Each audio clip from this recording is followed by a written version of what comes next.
একাধিক দাবিকে সামনে রেখে সাঁওতালি ভাষা দিবস উপলক্ষে মাতৃভাষা মাতৃভূমি বিজয় মহোৎসব পালিত হলো ইটাহারে। সোমবার আদিবাসী সেঙ্গেল অভিযানের ইটাহার ব্লক কমিটির পক্ষ থেকে এই কর্মসূচির আয়োজন করে। এদিন কর্মসূচির শুরুতে ইটাহার বাস টার্মিনাস প্রাঙ্গণ থেকে মিছিল শুরু করে সংগঠনের নেতাকর্মীরা সমগ্র ইটাহার শহর পরিক্রমা করে মিছিলটি স্কুল পাড়ায় সিধো কানহুর মূর্তির পাদদেশে শেষ হয়। এরপর তারা সিধো কানহুর মূর্তির শ্রদ্ধা জানান। পাশাপাশি 22 ডিসেম্বর সাঁওতালি ভাষা দিবসে 3 দফা দাবিতে সরব হন। মূলত ঝাড়খণ্ডের সাঁওতালি ভাষাকে প্রথম রাজভাষার মর্যাদা প্রদান, 22 ডিসেম্বর রাষ্ট্রীয় ছুটি ঘোষণা এবং ঝাড়খণ্ডকে আদিবাসী রাষ্ট্রের মর্যাদা দেওয়ার দাবি জানান সেঙ্গেল অভিযানের নেতৃত্বরা।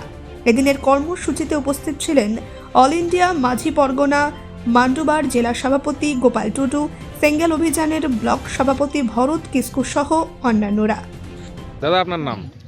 আমার নাম গোপাল টুডু।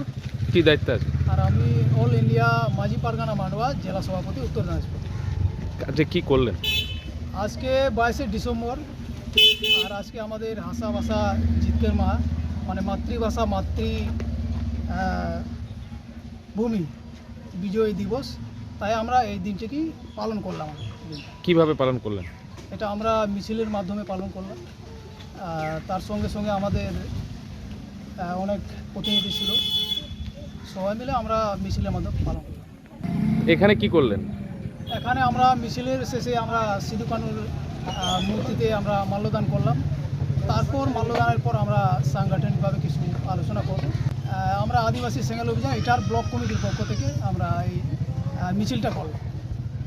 ইটাহার থেকে দিবাকর মজুমদারের রিপোর্ট, কুলিক নিউজ।